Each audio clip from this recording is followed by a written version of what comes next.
What's going on, everybody? Happy Monday morning and welcome to In Their 20s. This is your go-to podcast with the best advice from the best people. As always, I'm your host, Landon Campbell.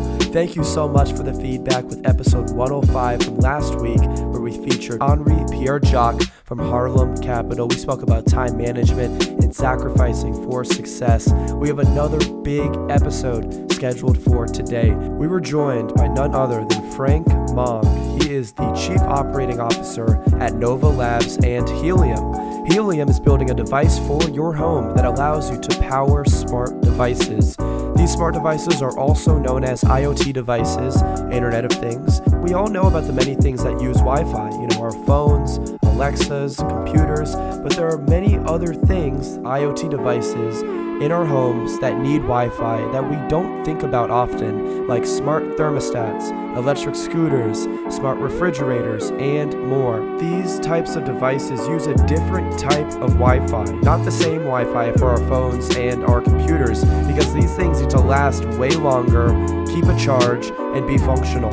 So once you set up a Helium router in your home, you are rewarded with a cryptocurrency called HNT, which was created by Helium, and you're able to not only power your smart devices, but other smart devices in your cities and communities. So we spoke about everything that Helium is building, what the heck is decentralization, and the future of the internet.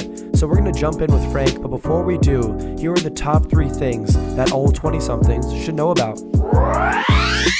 All right, we'll start with our first point on the list here. Last week, I spoke about a statistic. I believe it was 85% of Gen Zs don't care whether or not a brand is getting involved in the metaverse. So with that, I said that companies and brands should have it make sense if they want to get involved in the metaverse. Don't just do it just to be involved in it.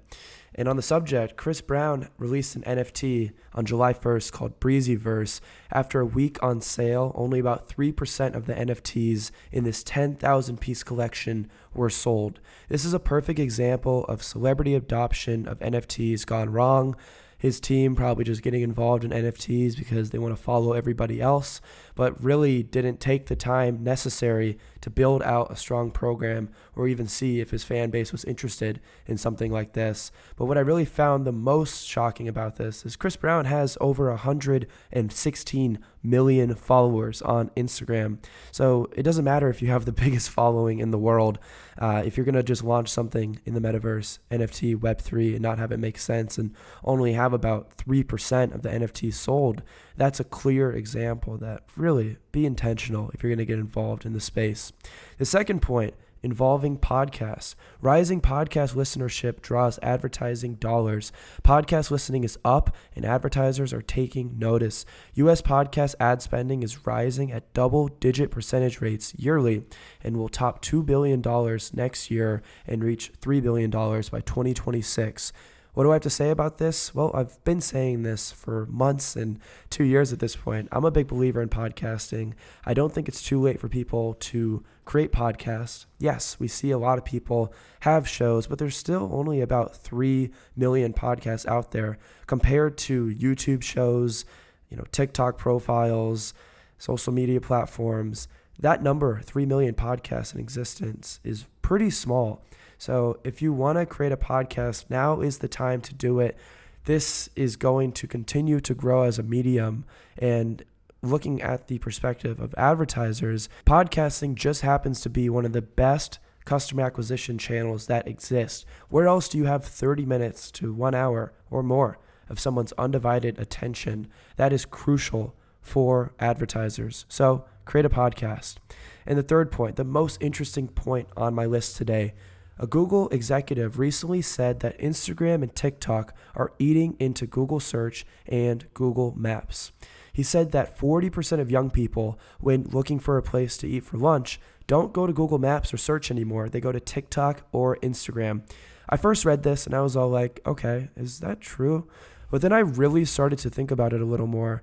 And yes, I think I also am someone that does that. If I am looking for a restaurant to eat, if I have a question, most of the time, yes, I will Google, but more recently, I've been looking on TikTok. I've been looking on Instagram. Of course, it's important to have multiple resources and check things out, but I think that if Google is speaking about that right now, that TikTok and Instagram are threatening those businesses, that's a trend that I would really pay close attention to. So these users don't tend to type in keywords anymore, but again, they rather look to discover content in new and immersive ways. And that's what you're getting on TikTok and Instagram and a lot of these other platforms. So those are my top 3 things that all 20-somethings should know about. All right, everybody, we're going to jump in with Frank Mong from Helium and Nova Labs. But before we do, in case you missed the announcement from earlier this week, on August 10th, Wednesday, I'm launching a new segment of In Their 20s. It's called New Kids on the Block. I'll be sharing my exclusive conversations with top Gen Z founders who are building companies for the future. So, 2 things to that. If you have a Gen Z founder in mind that you are extra bullish on, DM me as soon as possible. Landon20s, LANDON20S. I want to learn more about that founder. And also, make sure to tune in on August 10th, Wednesday, to see episode 1 of New Kids on the Block. We have a super, super special first guest. Not going to share anything yet. Just wait and see.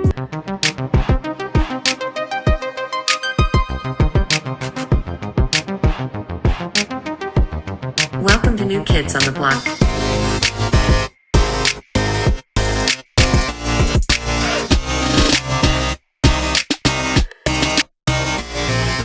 He's wired in. Sorry? He's wired in. Is he? Yes. How about now? You still wired in? All right, let's dive in with Frank. So Frank, really excited to have you on In Their 20s again. Thank you so much for joining the show. Before we get to what you're working on today and some of your advice in the space, I want to bring it way back. So back to your days at UC Davis. What is one daily routine that you developed during your college days that you can say you still use today? Landon, thanks for having me. I have to say the first habit I developed is absolutely not useful in my daily routine today at Davis, which is basically not going to bed on time or in an early enough time and getting up way too late and missing my classes. Horrible horrible habit to develop at UC Davis.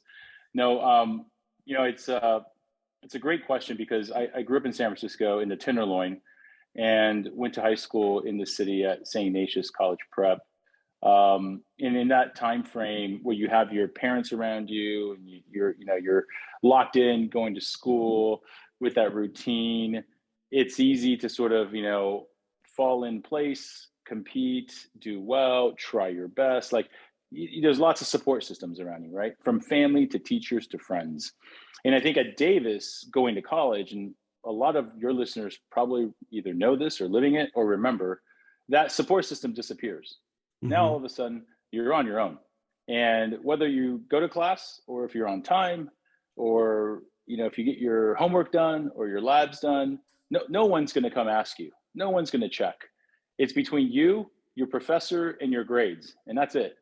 So I think that was like the big aha rude awakening, and the habit that I had to develop because I made the mistake, as I mentioned in the beginning, of not developing good habits and choosing to play sports. I played men's volleyball at Davis, choosing to, hang out with friends, not getting my work done. The result of that is you don't do well.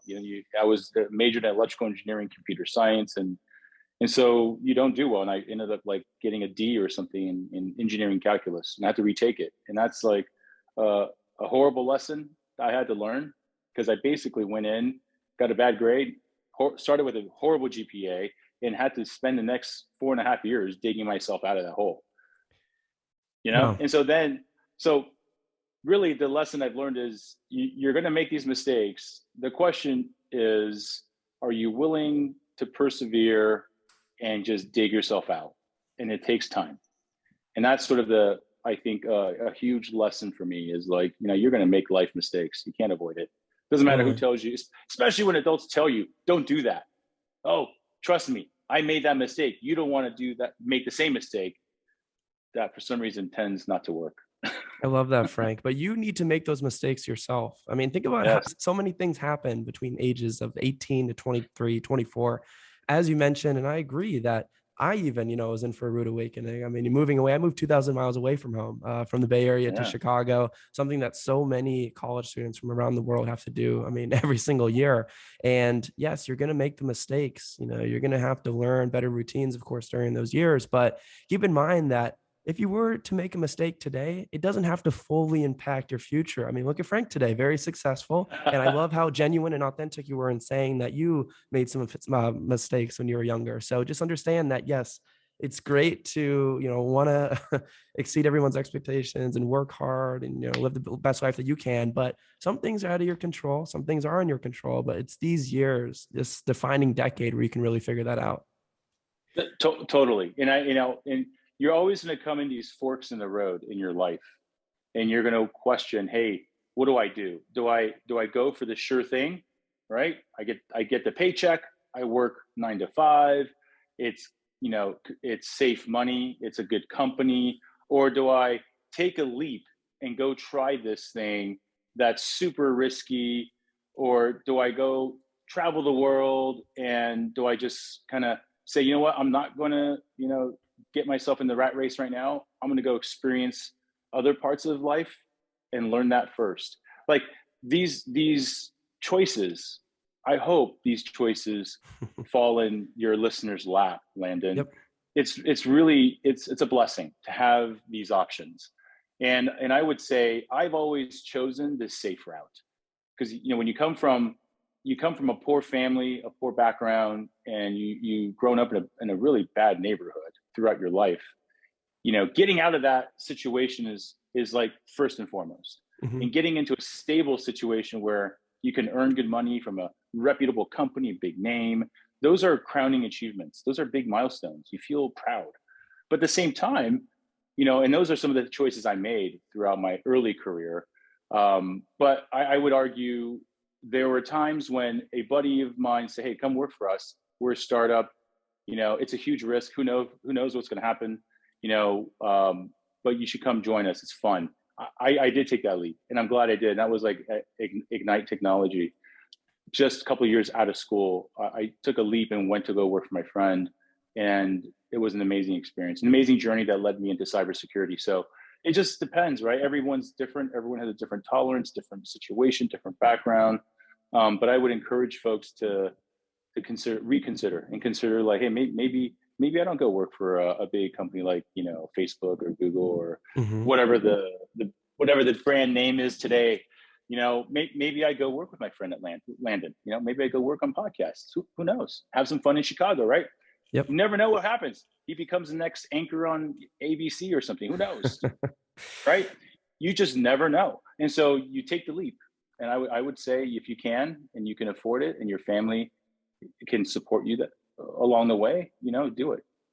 And that's why I'm so excited for today's conversation, because we're Yeah. really at a unique time of our lives that, only comes around ever so often. I mean, we're going to be really diving into what is decentralization today, what's happening on the blockchain, because there are so many job opportunities for 20 somethings. But to your point, a lot of them can be risky, but a lot of them can have heavy payoff as well if you are willing to trust yourself, trust your gut, and trust the people that you want to work with. Right before we get into Helium Labs and Nova Labs today, as it is called, I want to talk about one more thing in your career. Before Helium, before Nova Labs, you've had a 20-year career, a technological career, working on so many different projects, some really cool companies. But a lot of this was before the blockchain existed. A lot of this was before, what we call decentralization, crypto.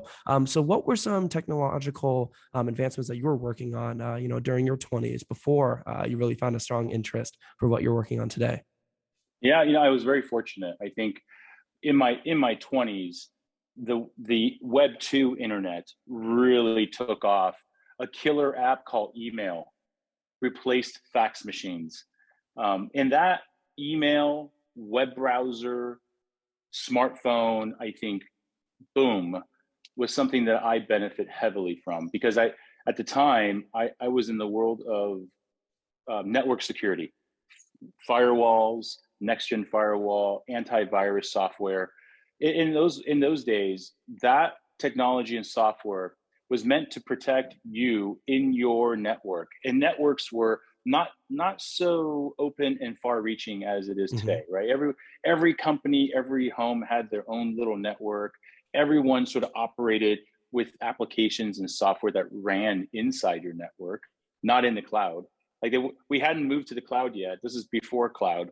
And so you had to secure your own little network, whether you use your network for playing video games, or you were an accounting firm, or you were a tech company where you had your own servers, your own storage, your own, desktops and laptops connecting in. That was the environment that I started my tech career in. And so I was very fortunate to see these islands of networks, and each island had its own network security, network protection that had, then you required firewall, antivirus, anti-spam, all of those things. And email was a killer app. Email drove commerce over the internet at the time. So this is going way back. Like this is like Yeah. 25 years, right?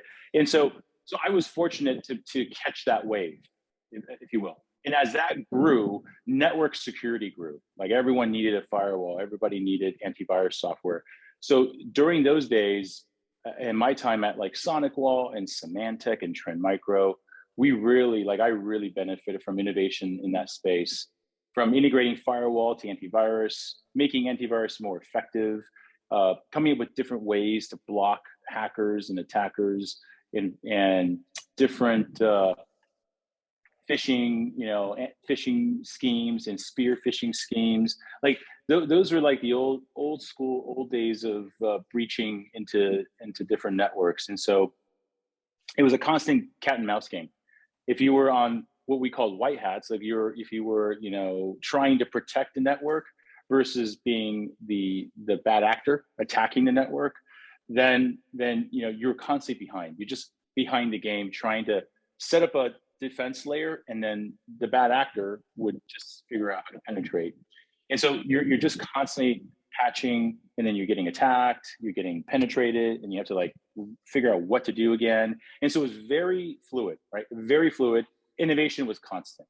And so that was, I think, a great experience for me, is to live in an environment where that was always happening, and that was the constant. Totally. So, Frank, you've been a part of two very interesting stages in tech and the internet, sort of, Web 2. I mean, when you were really saying that email was a driving force on the internet, early internet, and then looking today, quote unquote, Web 3, which I know we're, still in the first, second inning in. But what would you say is like the main, similarity between these two times in your life?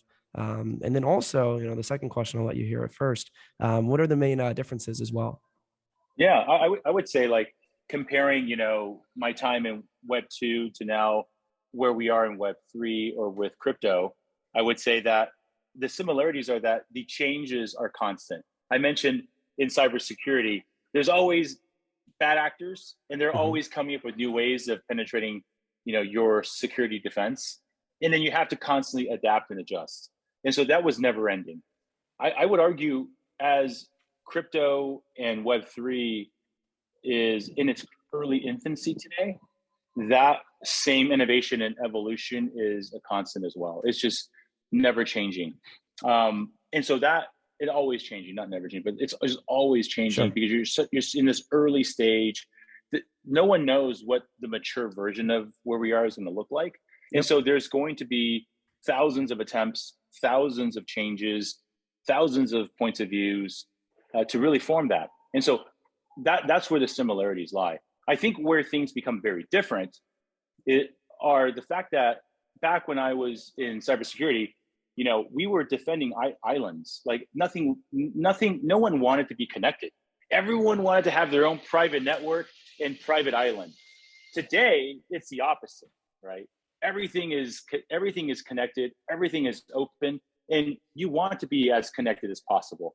And so that's I would say the biggest difference from the two.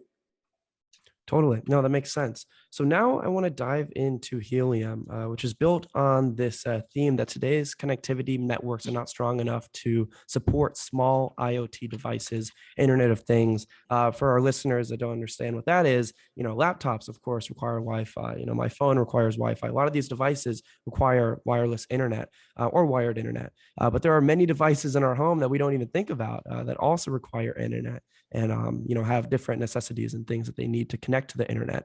So if you could help us and let me know how I did there with the intro, let us get a better understanding into what Helium is and what drew you to working for this company. Yeah, for sure. Helium is a company that started in 2013. And so it's been around for 9 years. It was founded by Sean Fanning of Napster and Amir Halim, who comes from a video game background. He's one of the creators of 1942, and he was a Quake 2 champ of the world. And so when those two guys got together, it was really about, building internet connectivity everywhere, because Sean was really into drones. Like, he was flying drones and he would lose them all the time. And he's like, well, once it's lost, he has no clue where the drone went. He's like, why can that drone just connect to the internet and tell me where it is? It's somewhere out here. I have no idea where it is. It's gone. And so that was like the initial problem set that they were trying to solve. And because Amir loves to tinker, Sean loves technology, the two of them really kind of set the tone for the initial problem statement, which is, hey, let's build an open network that anything can connect to. Internet of Things like drones, or water meters, or dog collars, Lime scooters, whatever it may be. They should all just connect to the internet anytime, especially when they're lost or stolen. It's perfect. Like, that's when you need the connectivity the most, right? And that's unfortunately when you don't have it. So that was the challenge. And over the years that we've been around, I think we've just, like, this goes back to failure. When I mentioned failure in college, right? The company had to fail many times before it could figure out the right way to catch that wave. And for us, it was in 2017, after many failures, many pivots, many attempts to find what we call product market fit. That's a word you hear in tech a lot. It's about having a piece of technology where people want to pay you money for because it solves their particular problem.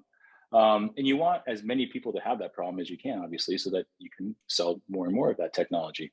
And so we were not able to find that, right? It's like you couldn't find your groove, you couldn't find your rhythm. There was nothing was working. And certainly there was no network, right?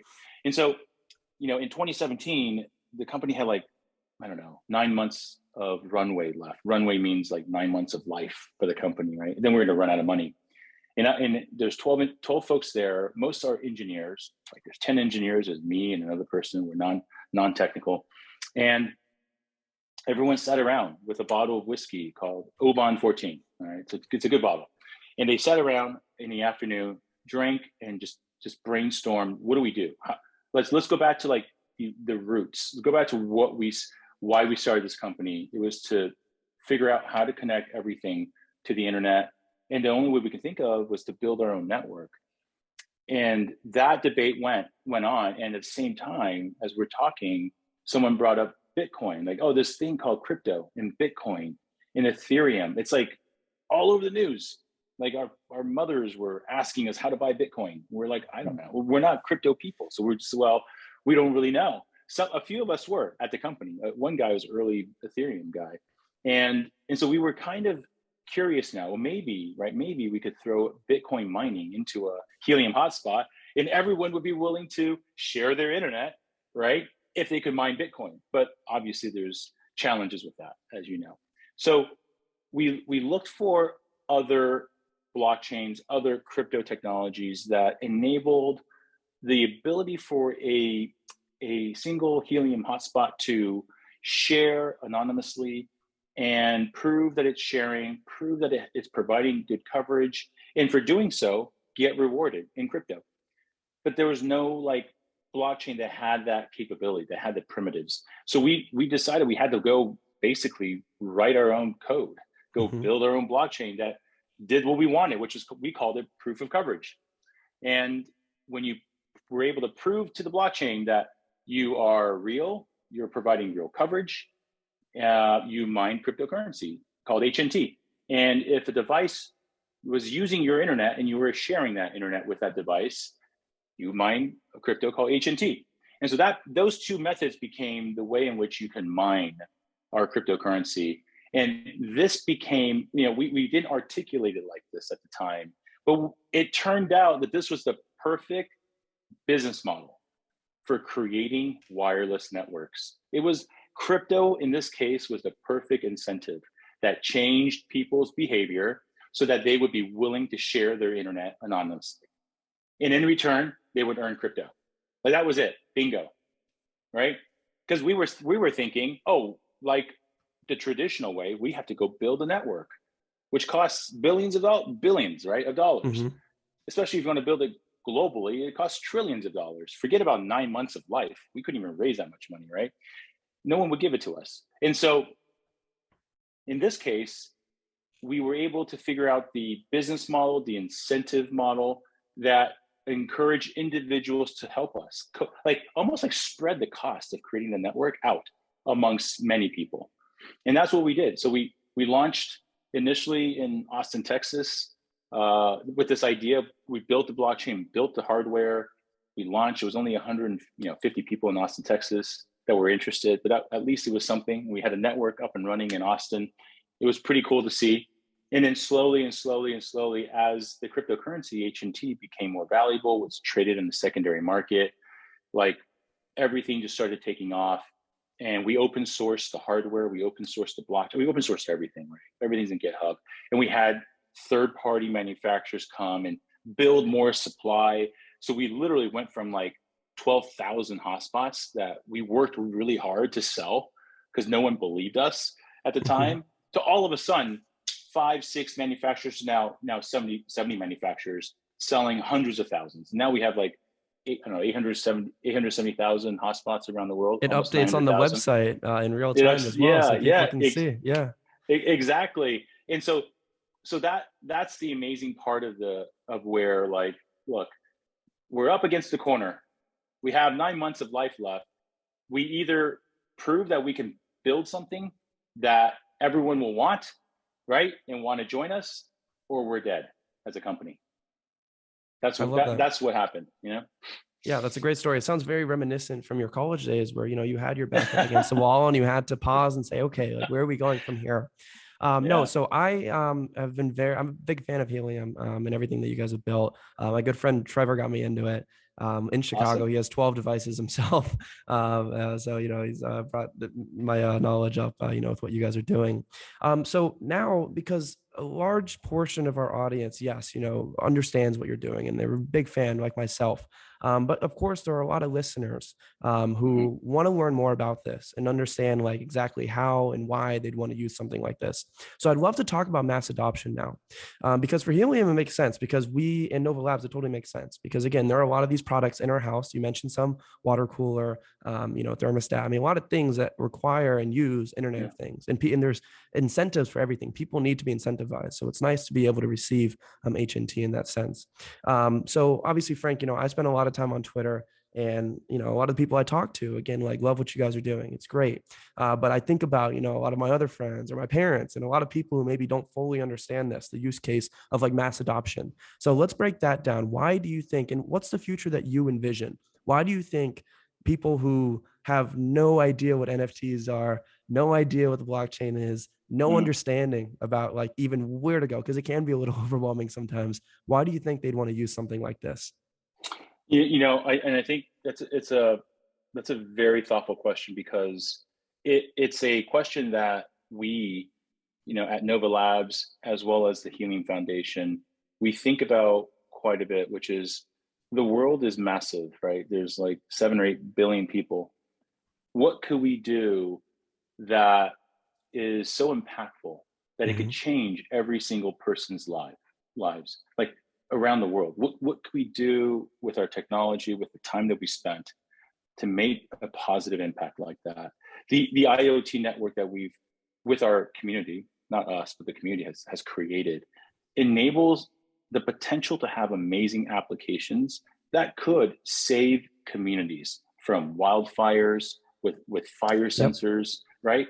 That could save communities where their water source is poisoned, and the sensors that are in place could alert them that, hey, don't drink this water, it's too high in a certain chemical, or build some filters and clean that water, and when the filters no longer effective, stop drinking the water. Like, there's a number of basic human needs: clean air, clean water, that our technology and our network can really make an impact to the world.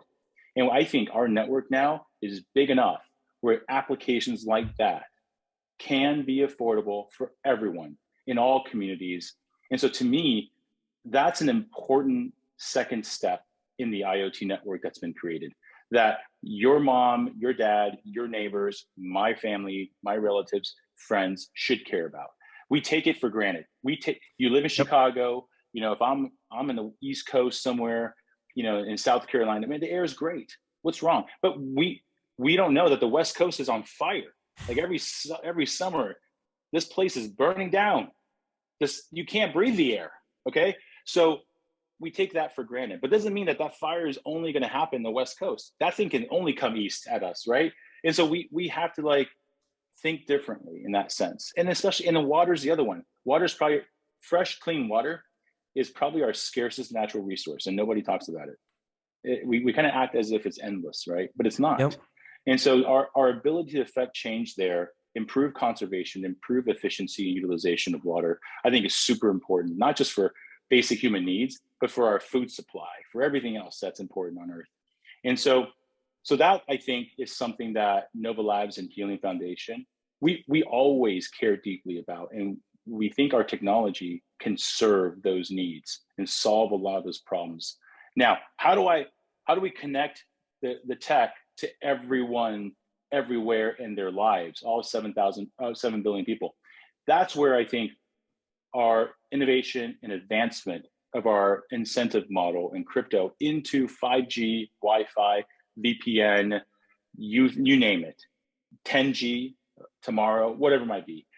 If our incentive model created this Internet of Things network within 3 years globally, we sure should be able to take this same technology and apply it to 5G networks, Wi-Fi networks, and VPN networks everywhere in the world, and enable every individual to become an owner and operator of that cell tower or Wi-Fi hotspot, because the on-ramp to the internet is critical. That is key to all people, because everything's happening on the internet, in the metaverse, in the multiverse, whatever you call it, right? It's all happening there, right? It's all in that virtual realm. And if you're not in there, and everyone with money and power is, that's a problem. Yes. And you don't want access to that to be limited or metered by government or by a single entity. Doesn't make sense, right? It should be free, open, and ideas should be shared. That's our sort of premise. And so what better tech could we build than enabling everyone to become a cell tower, essentially, an owner of their cell tower, an owner of the internet, right? That's our objective. Helium, the HNT crypto, should power the future internet that provides access, sovereignty to all, regardless of your race, your background, your economic, social, whatever. Every single person should have the right to own a part of the internet. That's our objective. Frank, that was so well put. Thank you so much. I really love that. To close us out, what resources would you recommend that 20-something today that's listening in and now they're hooked? Now they really start to get it, but now they even want to dive deeper and learn more. Are there any books, podcasts, newsletters that you'd recommend people check out other than your Twitter page as well? I'd really highly recommend following Frank on Twitter. We'll link that to the interview. But what are the resources should that 20-something be looking at? I think people digest information in lots of different ways. And so I would encourage everyone to leverage Twitter, as you mentioned. And there's a lot of people they should listen to. They're much smarter than I am, I think, in this topic. But certainly, read our docs.helium.com. It's like our white Mhm. paper. It's like a living white paper. I would encourage people to look at Filecoin. We were very inspired by Filecoin and what they've done. They have a Mhm. very similar idealism as we do. And so there are, I think, are a number of others that are trying to build distributed systems, distributed internet. Solana is another one. That's a great, I would say, blockchain, an L1 that where we know the founders really well. And they have, again, a very similar idealism as us, as creating this internet computer for all. And so we love like what they're all doing. And so if you're in that, it doesn't matter how old you are, really. If you're in that point and you're listening to Landon and you're wondering, well, what can I do with my life? Like, how do I do something that I love, that I'm passionate about, and as well as make an impact, not just for myself, but to the people around me, right? To my family, to my friends, to my neighbor, right? How do I improve everyone's lives? I would look at these other crypto projects, not just Helium, but I would also look at some platforms in the Web2 world that was also life changing, like Lyft, Uber, Airbnb.